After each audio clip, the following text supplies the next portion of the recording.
ไปดีพ่อแม่พี่น้อง ได้ดีลงมานำบ่คนหวา ตอนนี้ก็ออกมาหอดหน้าแล้วเนาะหลังจากที่เบิ่งบังไฟเบิ่งบังไฟอยู่บ้านนงนกเคียนเนาะสะโฮงน่ะกะอันเบิ่งแล้วบัดนี้อันนั้นยืนลายพี่น้องยืนลายก็บ่ได้ย่างลายก็บ่ได้สะโฮงนั่นก็พอขึ้น ก็เลยอันถ่ายจูดบ่จูดจ้าเถื่อบังไฟแล้วก็จูดซ่าแบบดนเว้นอันระยะห่างหลายดีเกือบชั่วโมงละบังสะโฮงไปกับพ่อประมาณ2-3บังนี่แหละเขาจะจูดนะขาบ่ไหวแล้วก็มาซะพี่น้องเอ้ยยืนอยู่ได้เนาะบ่คงบ่ได้คันย่างหลายก็บ่ได้สะโฮงมักเป็นเนาะย่างหลายยืนหลายกระเพาะขึ้นนุนขึ้นมาทูปลาลุงได้มะอ้อมโลกอยู่สบายดีปลาลุงวันนี้ก็ออกมานำอีกออกมาถามแม่กินกะแลมไอติมตากเปื่อนแม่เพิ่นก็ออกไปใช้แม่ไปใช้นะมันต้องเฮ็ดเพื่องพี่เฮ็ดเพื่องไม่ไปสระเฮ็ดเพื่องจากเฮ็ดพี่เบื่อปะจ๊ะแต่เบิ่งพี่มาพี่มันเปียกนะแมนมาเกือบกับบอกเอามาใส่เลยใช่เลยเฮ็ดนะ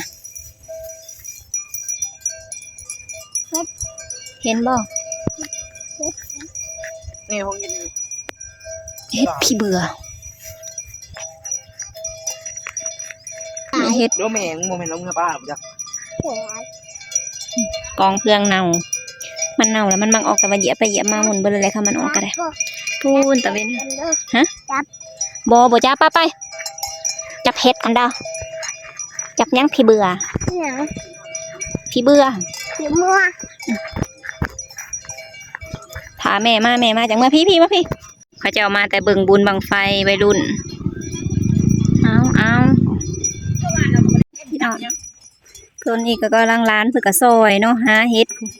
ล่างเฮ็ดผูกไปหาจะเดินผูกไปหาไปดูสิน้องเขาเหรอจักมันตัวจีนเหรออยู่นี่ให้มานั่นเจนเฮ้ยเด้น่ะนั่นจะไปใช่ไหมเพิ่นบ่จื้อเพิ่นเดียวป้ายิ้มยันเนี่ยเด้อีแม่ควักนะแม่ไปแล่นลัดไปถ่ายอยู่นี่ยังสิมาอยู่จังหน่อยแหละอย่าเต้นล่มหายแล้ว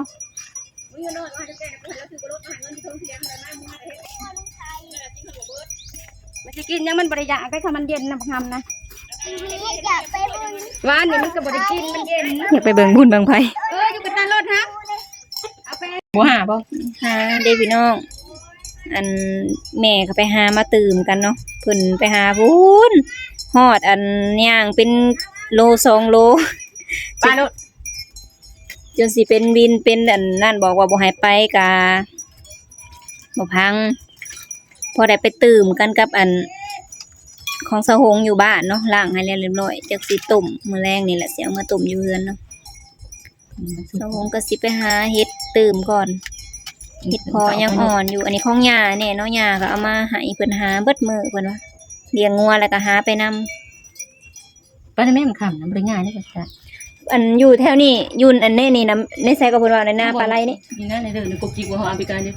ติดเตียนเดี๋ยวสิย่างเลาะไปเบิ่งเงินเฮ็ดปัวก่อนเนาะเซไหลงัวไหลเซว่าซั่นเฮ้ยไปจ้าไปหาเห็ดกันเถอะ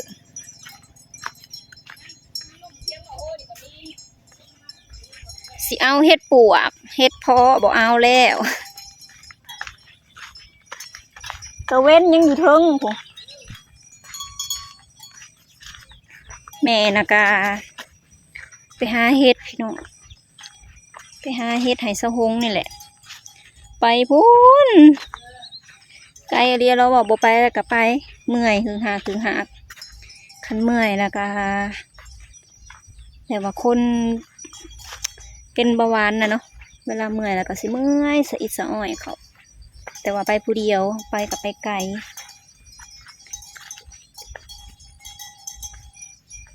พอบุพังกับจักสิเว้านะได้เนาะใส่ละเห็ดน่ะออกอยู่บ่สิบ่ได้จักหมู่นะบ่ตัวเก่านั้นอยู่ในนี้เห็ดน่ะพอนออกแถวนี้ก็เป็นเห็ดละโงูหอดหน้าหญ้าอีกแหละสิไปเลาะหาเห็ดอีกแล้วจักสิได้บ่ได้มันนี่ย่างมา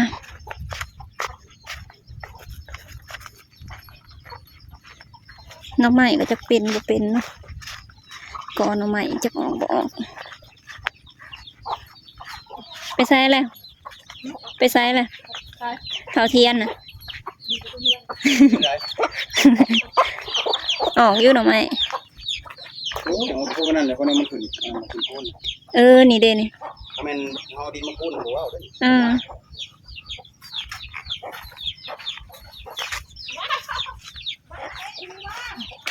กำลังสิหา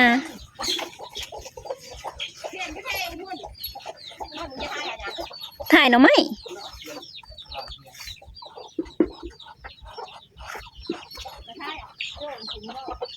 ปลูกยังเออออกเลยธรรมชงธรรมศาสตร์ตอนนี้พ้นตกมาใส่มันก็สินี่เนาะฮะของอันได้บ่หลายปานใดนะมันบ่ได้แล้วมันบ่ออกแล้วเนาะเขาเอาเบิดเลยแต่ว่าอันได้ของย่าแล้วไปตื่มกัน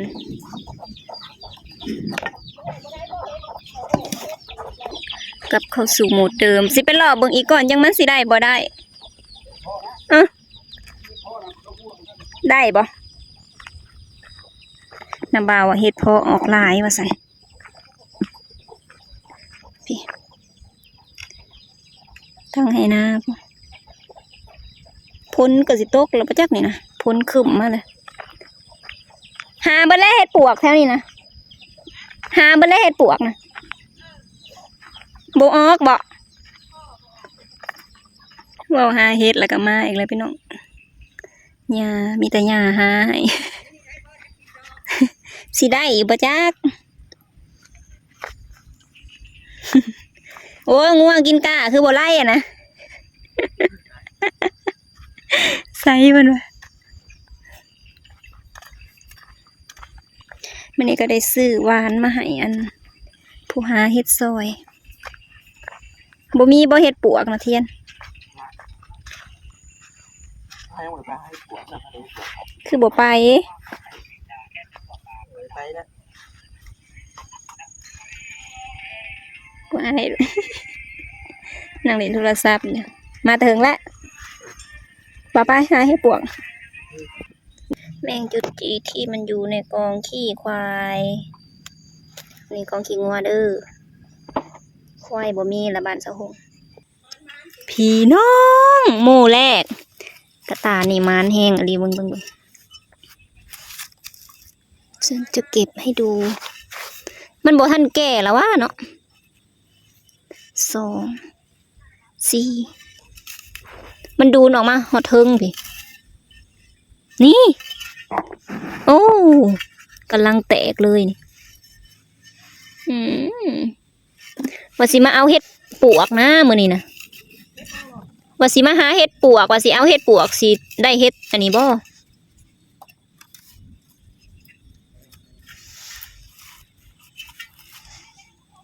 นี่หมดเก่ามื้อนี้มาแต่เว้นมื้อนี้นะ เห็นละบ่ตาดีเนาะไปแล้วก็ได้โลดแป๊บเดียว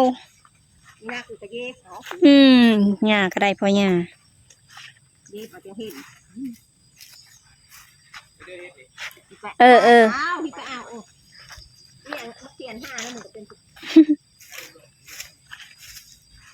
โอ้ยบางไพ่สมาขึ้นสูงแท้พุ่นนะป๊าดโตวูดบังนี่แหละสูงกว่าหมู่ไปเบิ่งแล้วมันนั่นเขาน่านจูดโพดเข้ามาซะเพื่อสิจูด พี่น้องหลังจากที่มาแต่เบิ่งวังไผ่สงก็มาหาเฮ็ดต่อพี่น้องมามันแหละนี่มันแหละบ่ได้เฮ็ดปัวก็เอาเฮ็ดอันนี้ละไปนี่ ได้ติหอมค่ะตัว นี่ขนาดมีเสียมซับได้นี่นะนี่หอยเสียมนี่ เฮ้หอยเชมกู นี่เห็นเบิดนี่อันนี้ก็แม่ เอาหยิ นี่ บเอาหอยเชมกูนั่นแหละผู้จังว่าผู้เห็นหุ้งน่ะหน่อยนี่ดินี่แม่นเบิด แม่นเบิดมันขึ้น ไอ้เคเอา นี่เนาะนี่นูน แต่การนี่นะเคเอาอยู่ห้องนี่มันห่างก็ขึ้นบ่จัก บ่ เนี่ย ตั้งอันตาบดี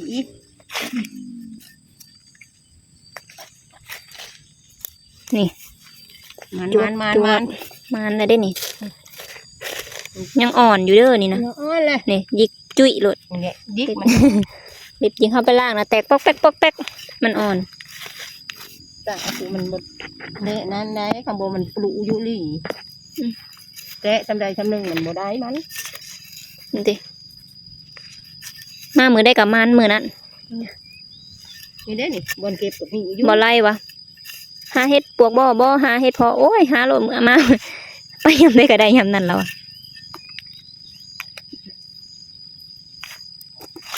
มีดน้องมือนี่ เขาป่าแล้ว ไปใส่ แจ็คดี พี่เฮ้เลยเย็น อยากไปใส่อะไรเพิ่นว่าอุ่มๆอยู่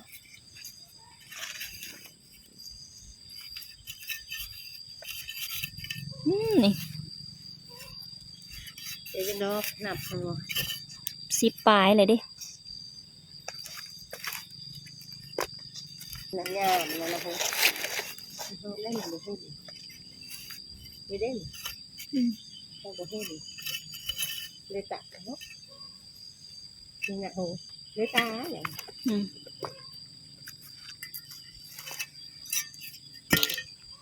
มันดอก คานไป แน่ หาเฮ็ดให้หลาน เฮ้ยย่างกับจนบ่ได้เป็ดบ้านนี้ย่างสีชูสีถัดมาอันนี้โหมันตาดิกระหงเนี่ยนั่นนะจังว่า มันนูนขึ้น โน่นก็หัวก็หญ้ามันบ่เฮ็ดนี่จังว่าอัน25เอา ได้อีกแล้ว ไปเนาะโอ้ยกูบ่เห็นหุ้งจังว่ากูนี่แหละเอาวันเบิ่งไผสิเอา นี่ย่านี่จิ้มดูนี่เห็นบอกได้กระเด็นมาแล้วจ้านี่หรือว่าตากายบ่จ้าเฮานะเฮาก็ย่างมานะในนี่นะเฮาบ่เห็นแตกมายุมาญะอยู่คันเมื่อยกับเมื่อเด้อเฮาบ่ได้ให้ยากนำได้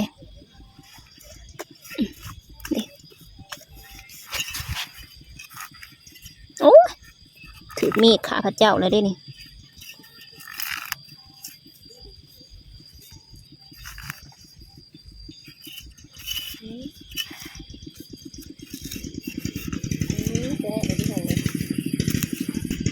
ป้าไผมาหันหลุดกระโดดเถอะ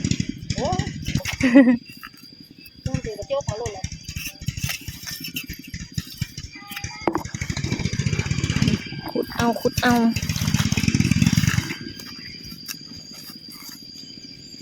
สัมพ่อบ่ไล่ว่ามายามได้ก็ได้หันเลยเฮ็ดเพาะว่าซั่น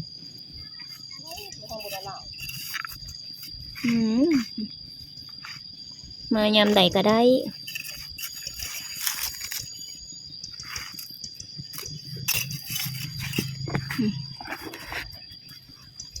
อันนี้ก็แมนอันนี้ก็แมนอันนี้ก็แมนนี่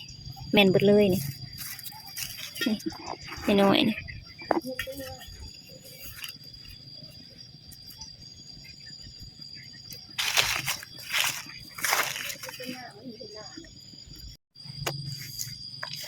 จะชมจับแล้วบ่บอลมันเราน่ะ ยังถ้าก็ยังอยู่ในนี่อยู่ ยังบ่เบิดอยู่บ่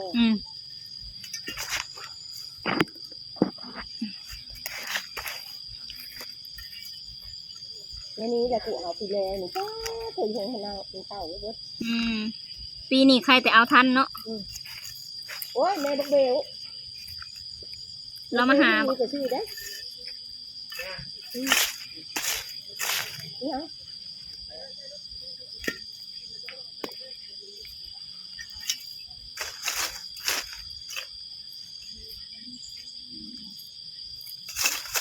าลำไปลำมาก็ยังได้อยู่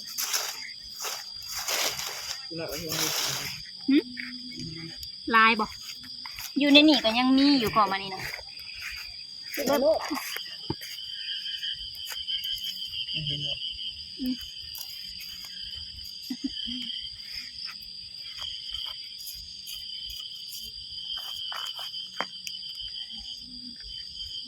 เรื่องมันตาดีคอให้เขา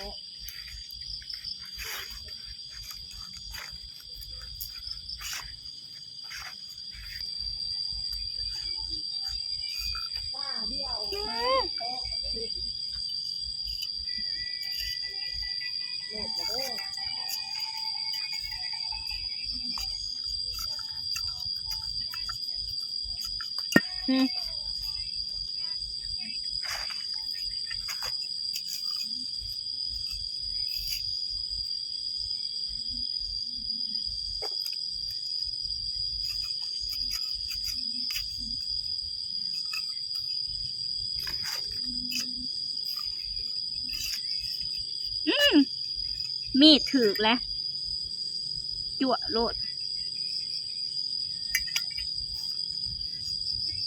ว้าลายอะไรพี่น้องเลย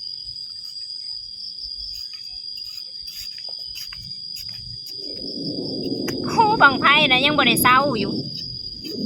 ได้ยินบ่เสียงบังไพ่กระโพดว่ามันจู่ข้างนี้มันลายบ้างเนาะเทียนบ่ไปเบิ่งบังไพ่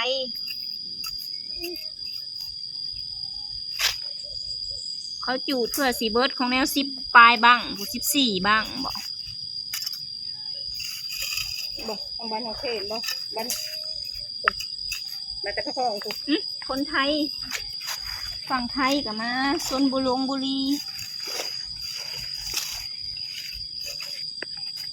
บุรีรัมย์นอนมึงเอาได้ละไอ้นี่ถูกเจียงเนาะอาเฮ็ดเต่าเทียนหาอยู่ดีนะโอ้โหเราก็มาหาแล้วมันมีหมูมีอย่างนั้น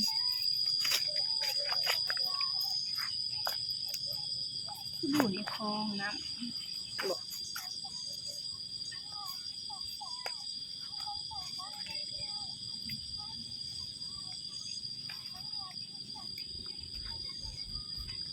หญ้ามันบ่ใช่ใหญ่ล่ะเนี่ยอยู่ในข้างลูกเดี๋ยวว่า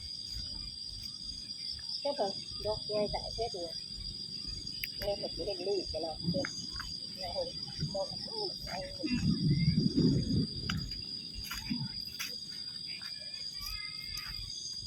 หญ้ามันใหญ่ตัวแค่สิจะหาอยู่ได้ทั้งหมดกินยา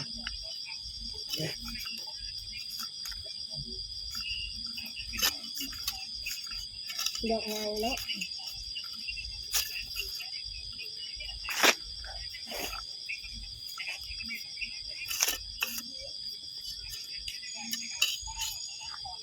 ดอกอ้อนอยู่เนาะมันสิจะขึ้น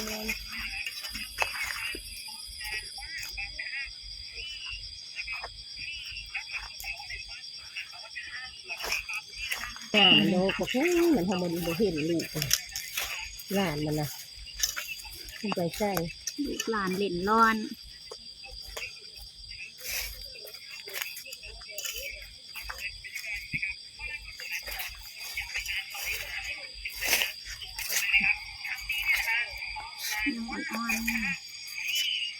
แล้วกูก็หาบ่ได้เนาะกูคือว่านั่นเนาะ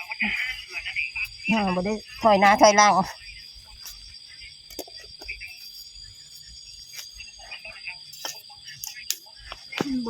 มันบท่านอยากเห็น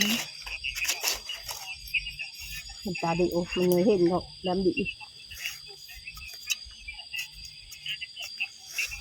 เดี๋ยวเดี๋ยวมันได้ชำนาญตาดีโอ้มันคือไม่ได้เนี่ย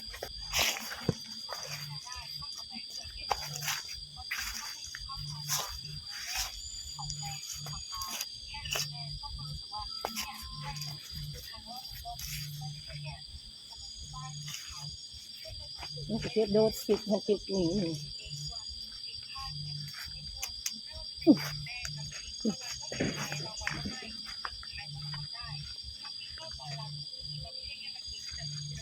เทือน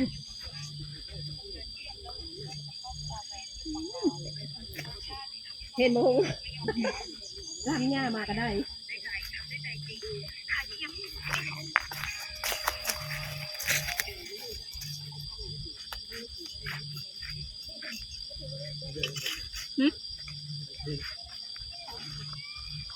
นี่จะหอยเช่นหญ้าแล้วจิตอยู่แถวนี้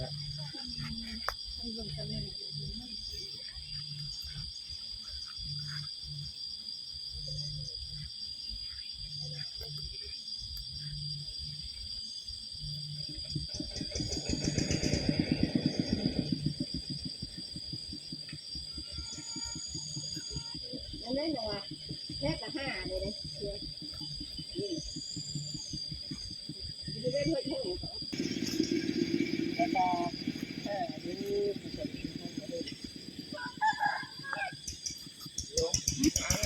หนึ่งเด้อเทียน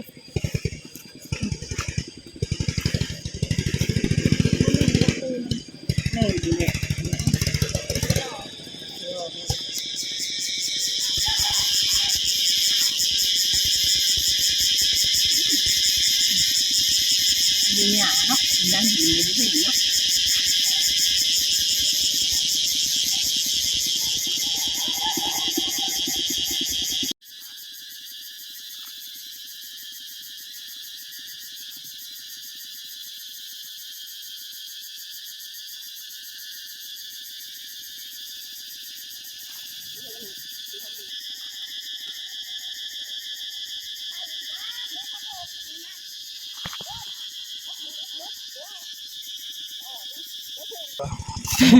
ลงบ่อนบ่จัก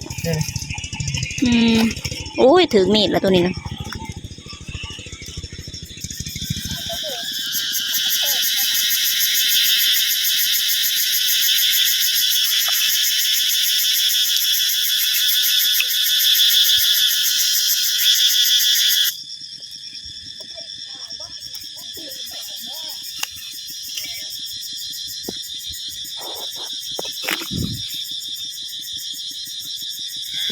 คำมืดคือเก่าพี่น้องสิเมื่อแล้วก็แห้งเห็น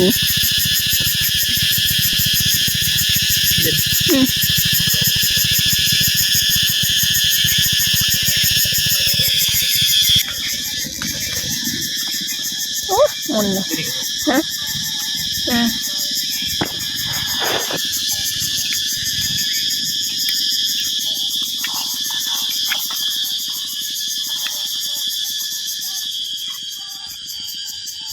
โอ้ยนี่หลายอะไรเนาะป้านี่นะแม่นเบิดนี่นะกระโพด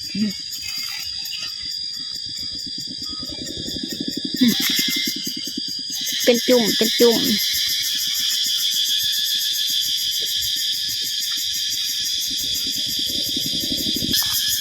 พอแหละปะเมื่อป้าได้หลายเติบมือครบได้ลื่นมือก่อนหันอันมีแต่ขี้ดินได้เขาล้างขี้ดินเนาะเอามือนั่ ร้าน นขนมขนาดนะ โบงเขาสิมาล้างอยู่บ้านบ่เมื่อยแอมแย้ม ไปเพื่อนแม่มึงนั่นแรงเจอกระสังหัน เขาสิมาล้างอยู่เฮือนมันจะงันไว้ขอบใจเด้อเทียนผู้เก่าผู้เดิมพาหา2 คน3 คนได้เห็ดกระตาหนึ่งพี่น้องจนเมื่อยแหละ ตาเด็ก มาแต่ไม่เป็นไปเมื่อก่อนบัดนี้ก็สิมาล้างอยู่บ้าน ทำเลย